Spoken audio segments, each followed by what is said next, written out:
मैंने कहा था कि जो 3 काले कानून हैं इनको वापस लेना पड़ेगा। इसलिए कहा था क्योंकि हमें मालूम था कि 3-4 बड़े जो पूंजीपति हैं उनकी शक्ति हिंदुस्तान के किसानों के सामने खड़ी नहीं हो सकती, और वही हुआ। जो 3 काले कानून थे उनको अंत में रद्द करना पड़ा। ये किसानों की, मजदूरों की सफलता है, एक प्रकार से देश की सफलता है। मगर जिस प्रकार से ये कानून रद्द किए गए, बिना कोई डिस्कशन, पार्लियामेंट में इसके बारे में चर्चा नहीं होने दी, ये दिखाता है कि सरकार डिस्कशन से डरती है, और दिखाता है कि सरकार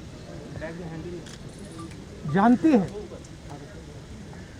कि उन्होंने गलत काम किया, और सरकार डरती है। डिस्कशन जो हमारे किसान भाई शहीद हुए उनके बारे में है, वो जो 700 किसान जिन्होंने अपनी जान दी उनके बारे में डिस्कशन होना था। डिस्कशन ये भी होना था कि ये जो किसानों के खिलाफ कानून बनाए गए, इसके पीछे किसकी शक्ति थी, कौन सी शक्ति थी, ये क्यों किए जा रहे थे, क्यों बनाए गए। डिस्कशन एमएसपी पे भी होना था, और जो किसानों की समस्या है उस पे होना था। लखीमपुर खेरी और इनके जो होम मिनिस्टर हैं उन पर डिस्कशन होना था, वो तो सरकार ने होने नहीं दिया। मगर सरकार के दिमाग में थोड़ा सा कंफ्यूजन है। वो सोचती है कि जो गरीब लोग हैं, किसान लोग हैं, मजदूर लोग हैं, उनमें कोई शक्ति नहीं, उनको दबाया जा सकता है।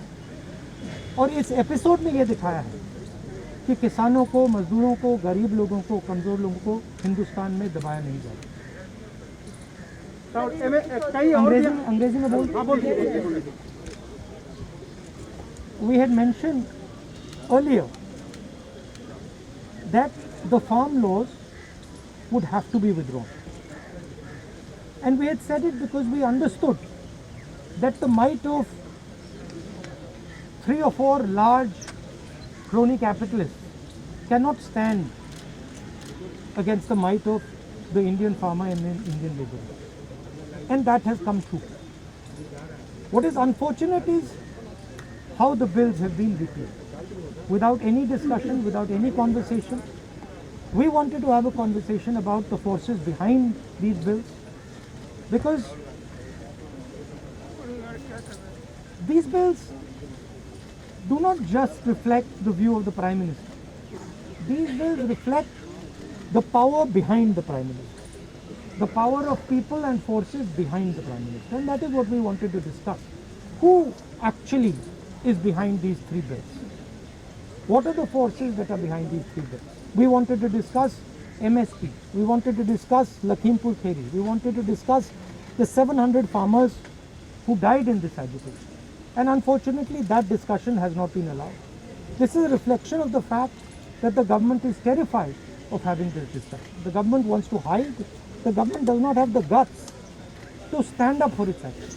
And this is quite unfortunate. Sir, आप लोग इस पूरे आंदोलन में 2-3 मांग एमएसपी की गारंटी मिले, दूसरी की जो गृह राज्य मंत्री हैं अजय मिश्रा टेनी, उनका इस्तीफा हो। क्या इस कानून को वापस लेने से अब आपकी ये मांग खत्म होगी, ये इस पर अभी आपका प्रदर्शन धरना या मांग जाएगी? ये तो देखिए, ये जो 3 कानून थे, ये किसानों पर आक्रमण था, मजदूरों पर आक्रमण था।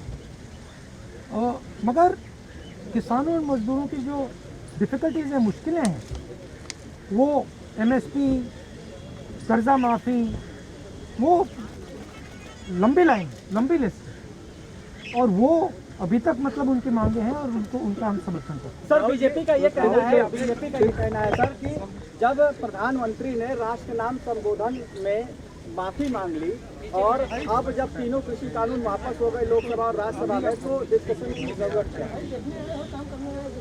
तो फिर सांसद की सर क्या जरूरत है, इसको बंद कर देते हैं, बंद ही कर दो फिर प्राइम मिनिस्टर को जो कहना है कह दें, जो कानून बनाने बना दें, तो इसका क्या मतलब?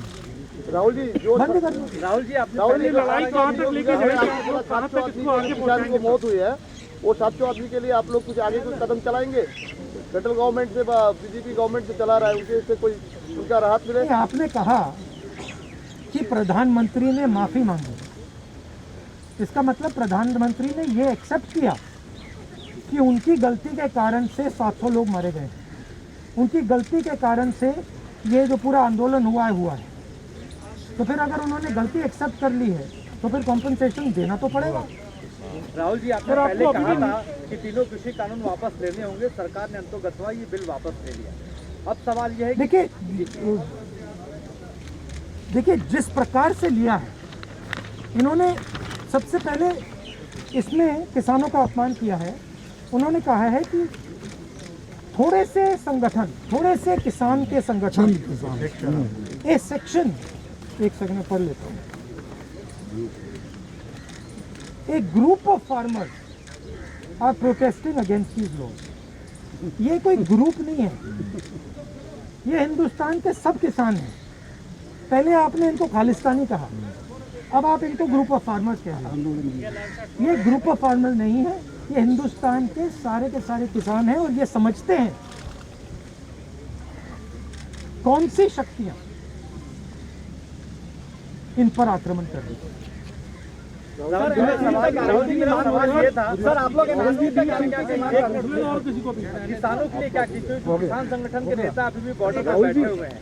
राहुल गांधी क्या अपील करेंगे उन किसान संगठनों से, क्योंकि संसद में अभी मैं किसान संगठन से क्या अपील करूंगा? उनसे कोई अपील करने की जरूरत नहीं है।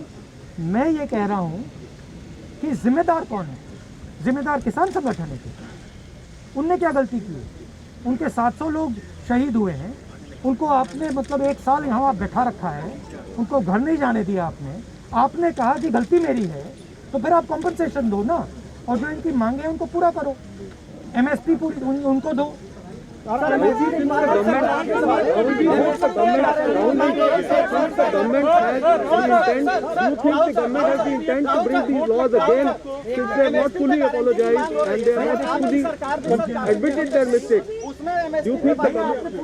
बाकी लोग भी बैठे हैं यहाँ पे।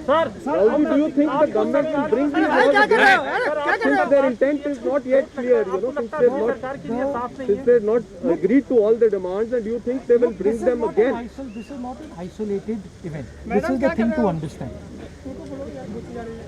Just now one of our journalists was asking me the question, why Parliament should exist. Right? He does not even understand the question he is asking.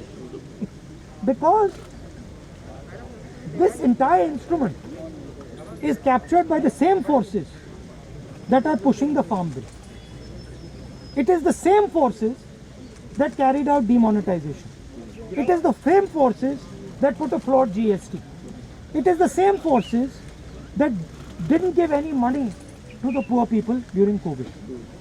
So the question is not whether the government is going to try to pass these farm laws again. The question is that the government is captured by a group, by an interest that is against the poor people of this country. They will do whatever can be done to damage the future of the poor people of the country. The government was supposed to take a decision. Sorry? And where was the government decision on repeal taken because of UP and Punjab polls? And what do you plan to do about the MSP? The decision was taken by the government because the government could not face the power, the strength of the Indian people represented in this case by the farmers and the laborers. Of course, the idea that UP elections are near, that must have played something in their mind. Last question. So, do you still doubt the intention of the government? Because government is saying that they are fully in support of the farmers. That's why they are repealing the laws. So you still doubt the intention So of the government? if they were fully in support of the farmers, what were they doing for the last 1 year? Why did it take 700 dead Kisans for them to repeal these laws? Why is the Prime Minister apologizing for what? If they have done nothing against the farmers, why is he apologizing? And on whose behalf is he apologizing?